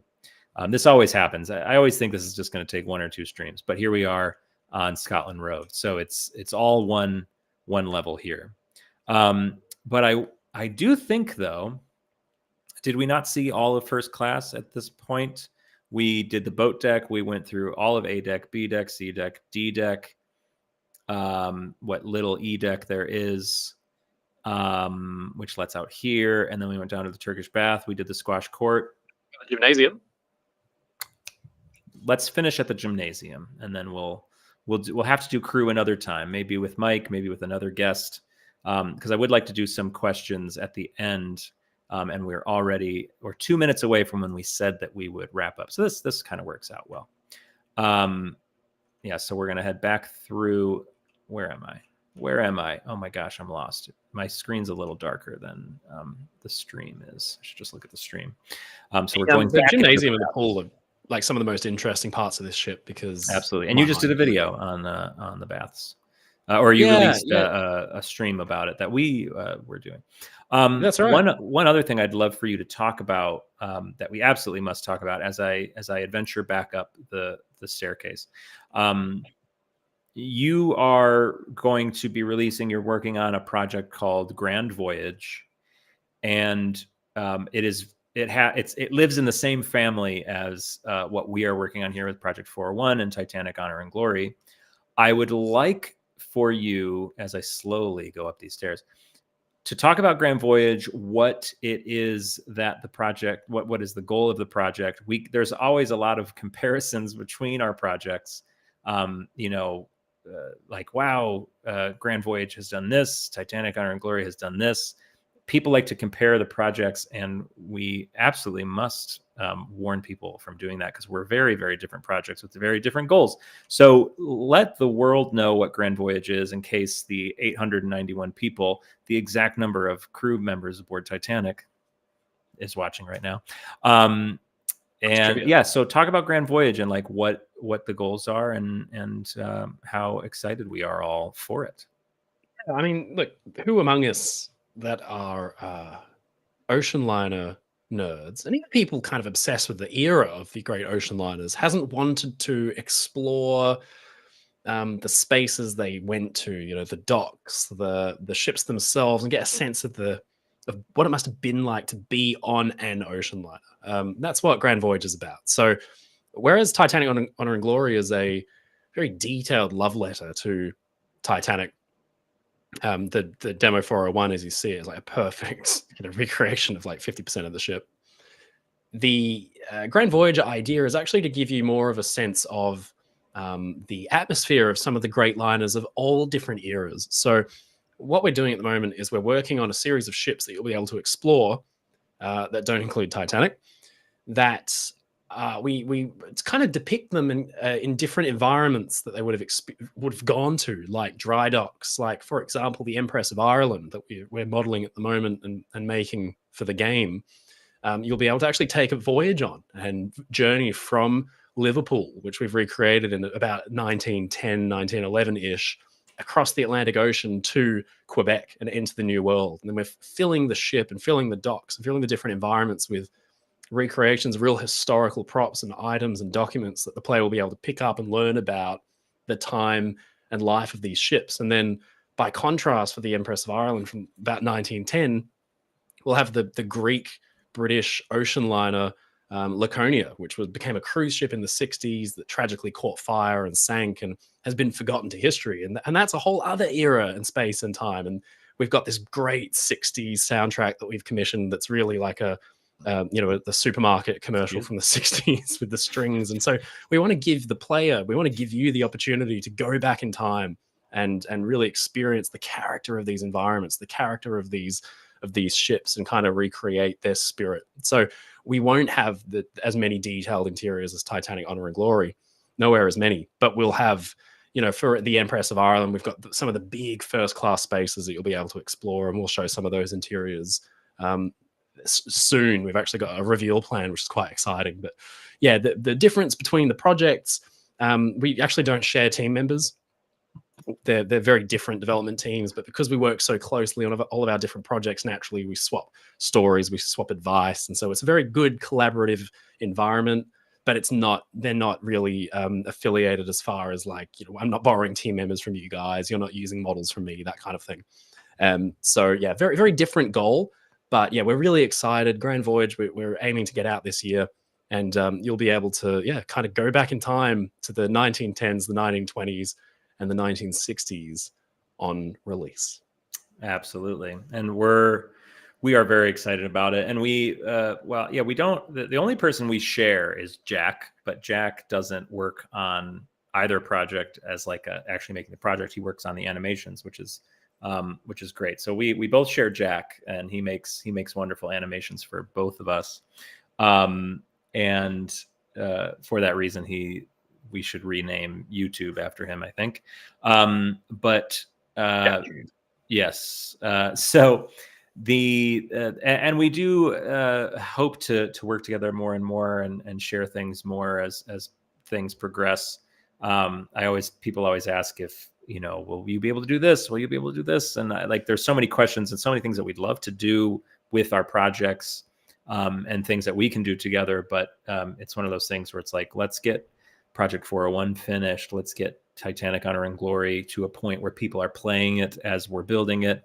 And then it's just like the sky's the limit at that point. The sky is not the limit right now. The limit is focus on the things that we're supposed to be focusing on. But I can't wait for these things to come out and for fans to enjoy them, so we can start playing around with other ideas and stuff. And one day I have an idea for a video game that I think we all could work on together. It's ship related, but sadly we will not start this thing until all of these projects are done. I don't know when that's going to be, but it is such a good idea, you guys. You're going to love it when it gets worked on. Some super chats that we've been getting. This one, you need more ship editing shenanigans, apparently, according to this person. I don't know what this means. I challenge you to say that ship's name. Oh, that's a ship's name? Johann von Oldenbarnevelt. Oh, well done. That was good. Pretty good. That was good. I guess I speak German. We do this thing on my channel where we take modern day cruise ships or ships that are aesthetically challenged, shall we say, and then convert them and edit them in Photoshop, try and zhuzh them up a little bit, make them look kind of pretty. And one of them we ended up calling Johann van Oldenbarnevelt 2 after a Dutch oceanliner from the 20s, which just because the name is so hilarious, it's so hilariously complicated. The sister ship, That's even funny. more so, the Marnix van Sint Aldegonda, for those of you keeping track at home. Wow. Very fun. I'll have to join for this. We got another super chat from DJ. Trolololo. Will it be possible to climb the mast and the chimney from the outside in the final version? I always wanted to do this.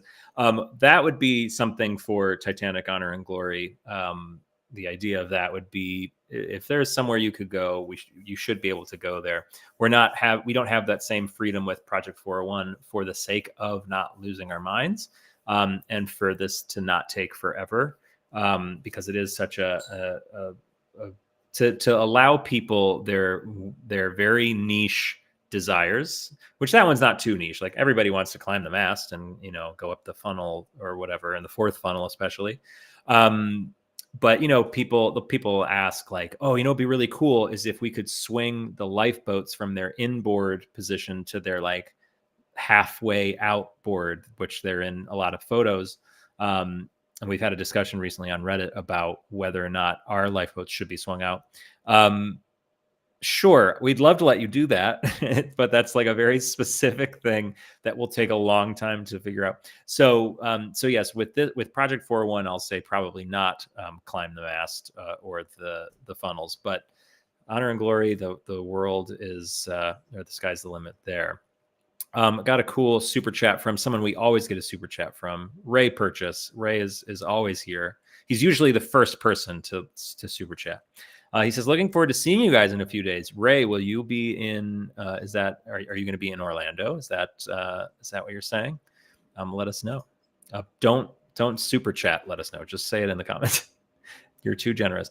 From Brendan, also would love to see you mention Victorine Hudson getting locked in cabin B69 at 140 during the sinking. I thought that was going to be a ship name for a while.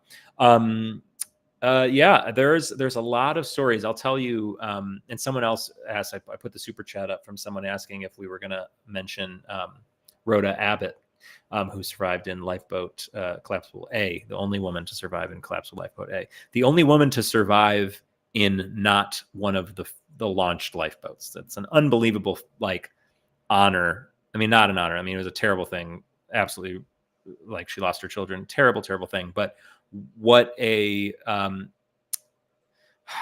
to overcome what she was given. Basically, she was the only woman who was not in one of the launched 18 lifeboats. Lifeboats A and B were not officially launched because it was so late in the sinking. Everything went terribly. And she survived, and that's a really crazy accomplishment. But someone mentioned, will we mention her in the sinking? And everyone's like, the thing is, the sinking is only so long, and I tried to only put one or two things per minute in the text, and we cut some things, and believe it or not, one of the things we cut yesterday was not her name. We didn't mention her name, but it was that lifeboat A carried, I think it's 18 men and 13 men and one woman or something like that. I forget what the exact number is, but we did cut the reference to her, unfortunately. But the sinking is so tight already with information, and we don't want to overwhelm everybody. But it's going to be such a good sinking this year. I can't wait for you all to see it. I'm going to go out on deck, get a nice view of the ocean, and then we'll answer some questions, and then we'll wrap it up. Thank you for being here, first of all, but also explaining Grand Voyage and stuff. I want everyone to know all about it, because I do think there's a lot of people who expect certain things out of Project 401 or THG. And I think Grand Voyage is going to be their thing. I think a lot of people will play Grand Voyage, and while it may not have specifically Titanic, I think they'll be like, oh, this is what I wanted. I wanted a ship out at sea. I wanted to get off it and explore a dock and see the ship from the dock. And in Grand Voyage, you can explore the dry dock while the ship is sitting in no water and go under the propellers. It's a really cool experience. Very, very cool. It's a giant Oceanliner sandbox where you can just run around and kind of do what you want. And you can actually, in the port, you can go around the ships in little motorboats from that particular era. So we got a little steamboat. That's right. I did that. That's right. Very, very cool. You guys are working on something very, very interesting, and I think neat is a good word for it. Very cool project, and I'm excited for everybody to get their hands on it. And then the next thing they'll have to look forward to is Project 401. And if you're really excited about Project 401, you should check out our announcement tomorrow on YouTube. I'll be posting it. I forget what time exactly, but it's at whatever time Titanic's transatlantic voyage started. It's on the schedule. I'll have to find it. All right, let's leave it right here. And then, so folks, get your questions in really quick. We'll answer a few questions. I will put up our schedule for those of you who need the schedule. Mike is still on screen. So coming up, this was the 9th. So we're over there. So on the 9th, so tomorrow there's a new animation being put up at 8:15 a.m. If you can guess what time that is in Titanic's day, you can pretty easily determine what the animation will be.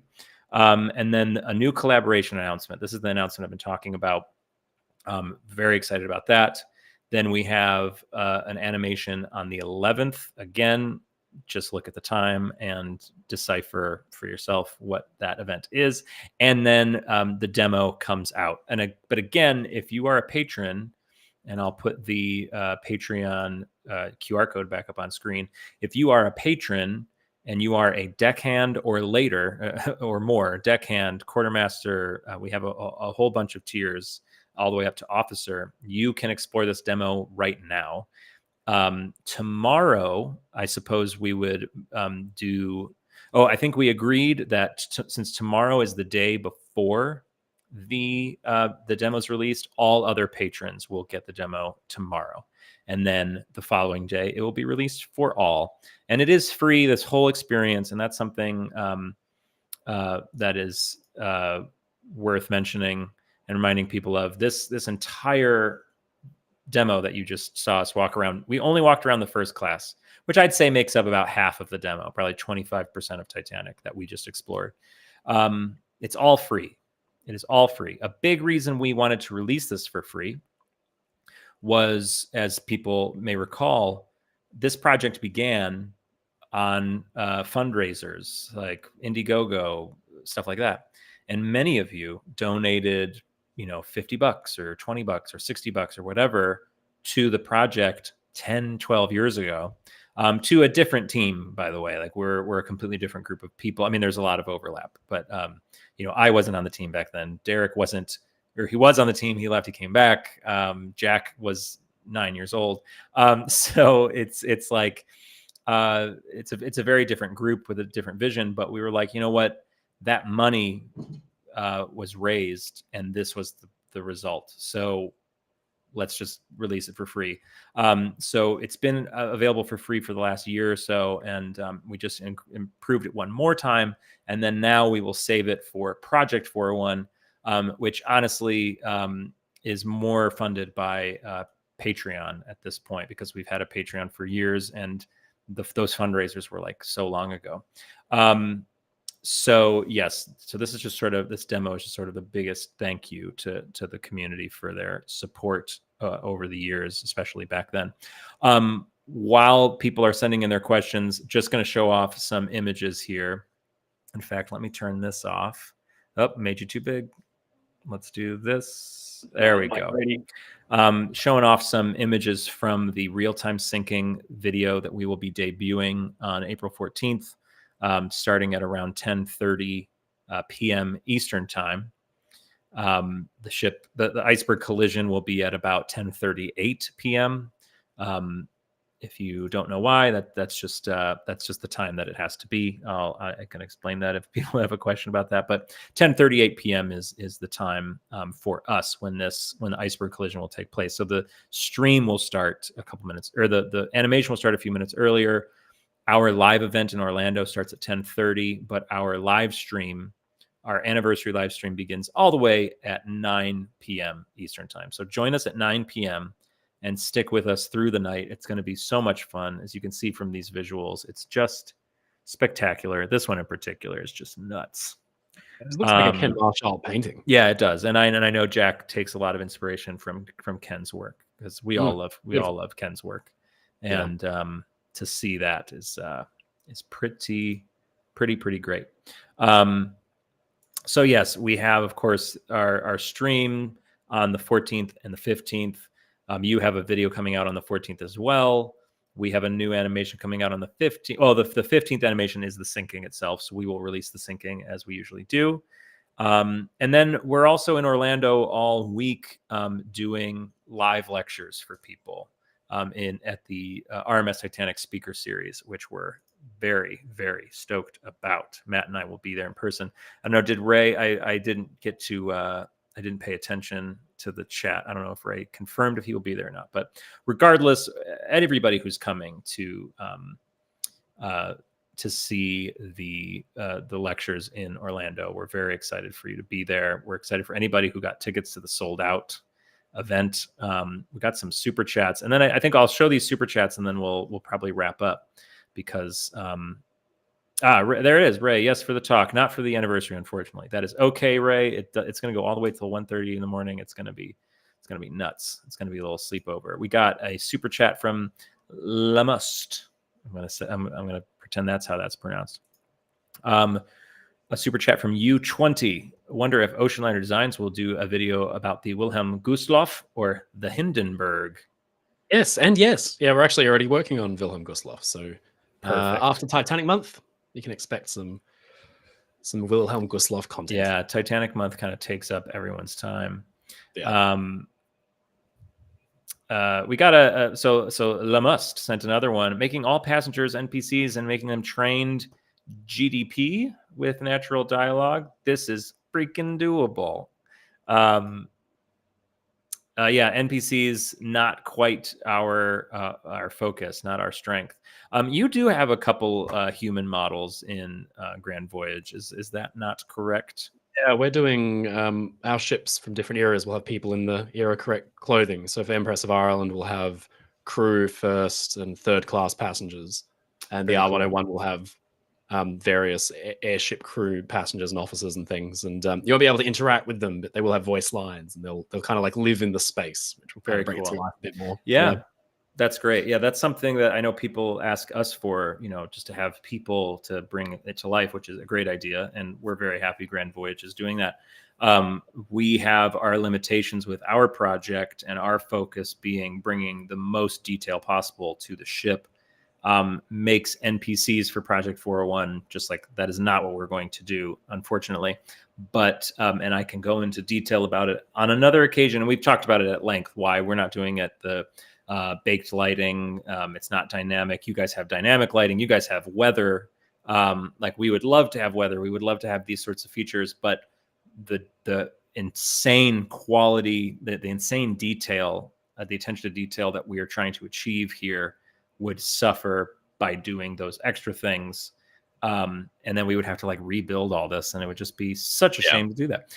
So what we're doing with Titanic Honor and Glory, Kyle is currently building the ship, the interior structure. The goal for Titanic Honor and Glory is to have weather, is to have potentially the things that you might find in Grand Voyage. So I feel like if there's a comparison, it would be more THG Grand Voyage comparison is okay, but even that we're still doing very different things. We are hyper focused on one ship. They have a roster of ships and airships. I mean, you guys have so much, which just people should compartmentalize our worlds and put them in different places in their brains. Brendan says, obviously, you have a ton on your plates, but would love to see an animation of Nomadic making its way from Cherbourg docks to the waiting Titanic someday. That would be very cool. We need to make a little Nomadic model. I think we have one somewhere. Do we not? Jack's probably already working on that, to be honest. We got another one here. Mr. Penca has...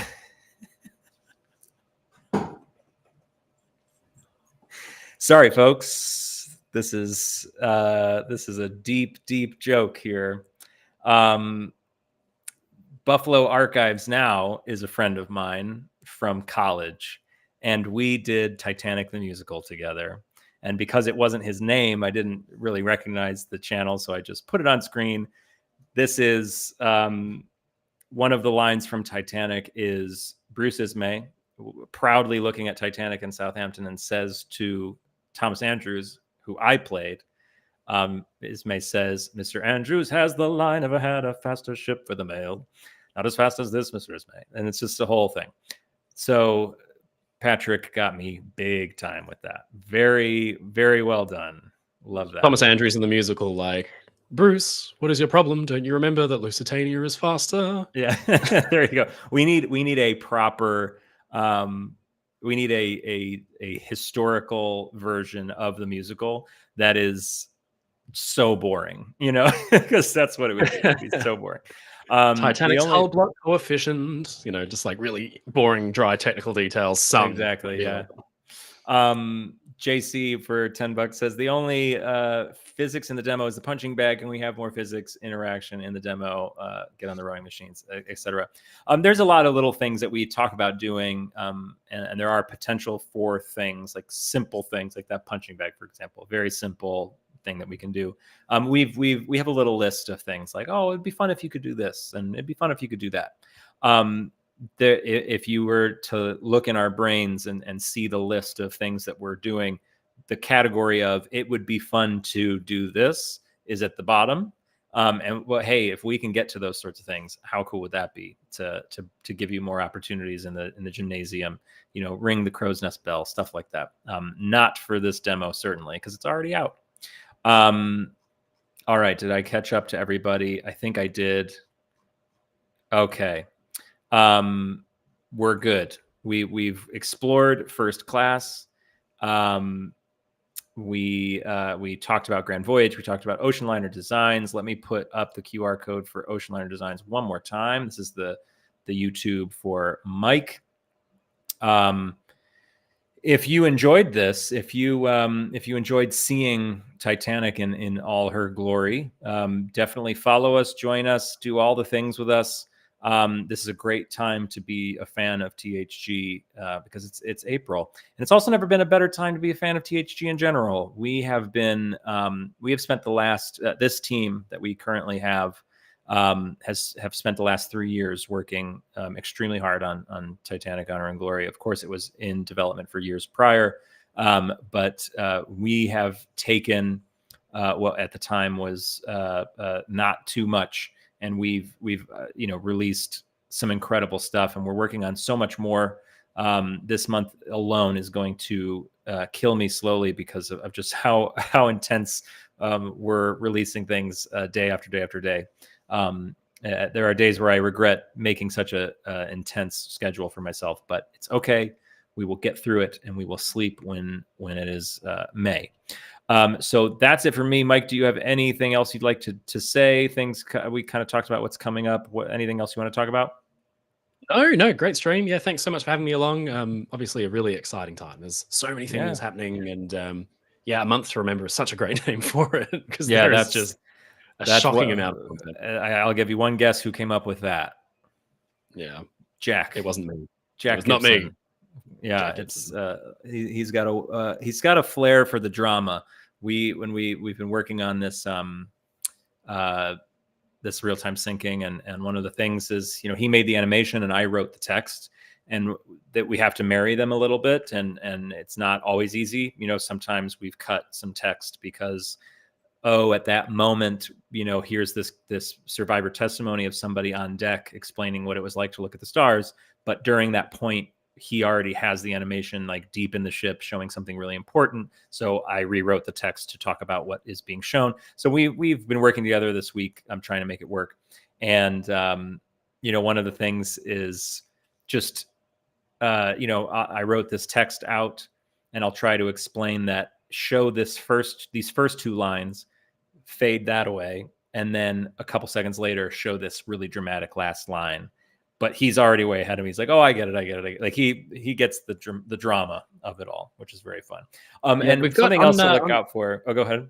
I was going to say on April 17th, we've got a video coming out for Oceanliner Designs, which is it's actually a remake of a video I made 2 years ago. That was one of the first big animated videos I animated myself. And back then I was animating ships that I'd drawn in Photoshop. So they're side-on color profiles of ships like That's right. Carpathia. I remember that era.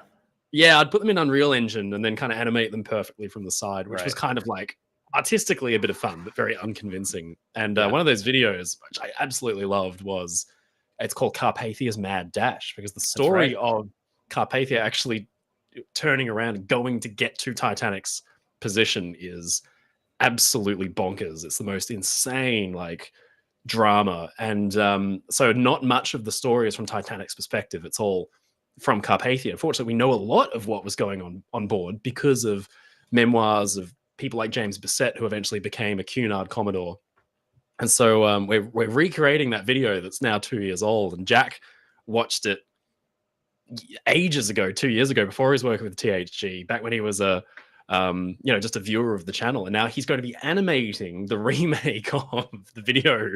So it's kind of like a funny full circle moment. So if you guys want to watch, Jack the is new and having, improved a whole full circle experience with all of this stuff. He's been a longtime fan. We actually just found he also we go through old messages and stuff, just looking for we're trying to find old pictures that we shared with each other of the ship, and like, does anyone have that screenshot of Titanic, blah blah blah. And we come across old messages, and one of them was Jack found the message where I said, "Hey Jack, we've been watching your videos." Like, he for a while he was making like fan videos where it was just him, like, he loves Titanic and he loves our project, so he would edit these trailers for us, and they were really good. I was like, Jack, do you want to like be on our team and actually like make videos for us? And he lost his mind, of course. And so he started making videos, and now here we are, not too much later. And I wrote THG and specifically Kyle Hudak fan mail, maybe about 2014. Oh, really? I DM'd Kyle. Oh boy. I don't know. It just sat in his requests. To this day, I'm pretty sure it's still sitting in his requests. Well, yeah. See, you emailed the wrong person back then. See, I emailed them at the same time in 2014, but I emailed Tom, and he was sort of the correspondence guy at the time.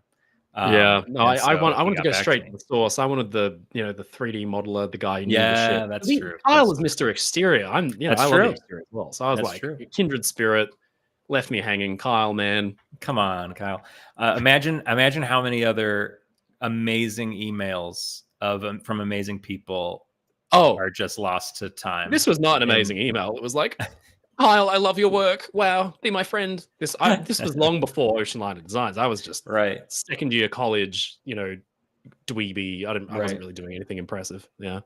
That's very funny. Yeah, I was I was going through the same thing. I was just out of college. I had a terrible job, and I would have that job for many years.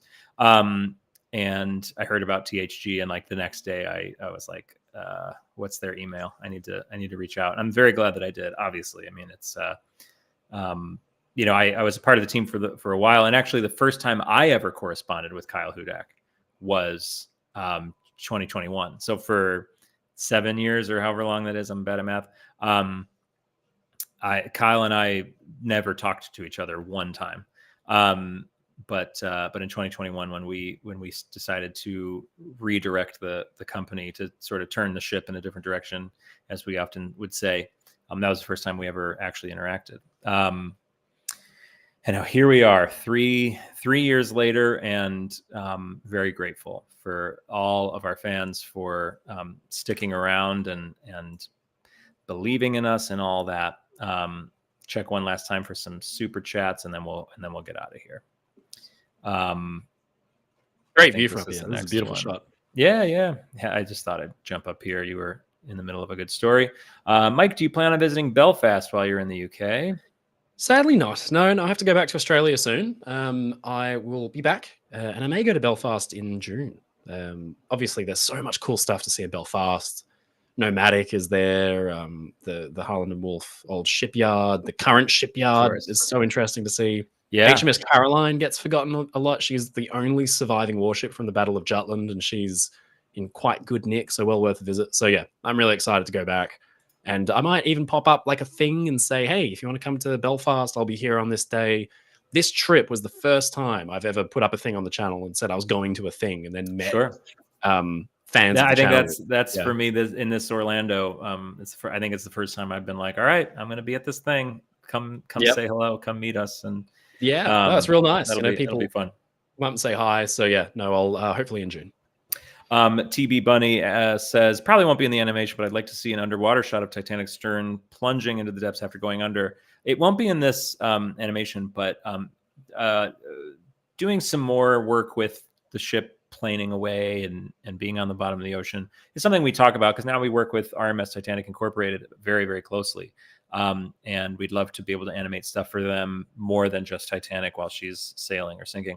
And our last super chat of the day, from Titanic Spanish Stuff.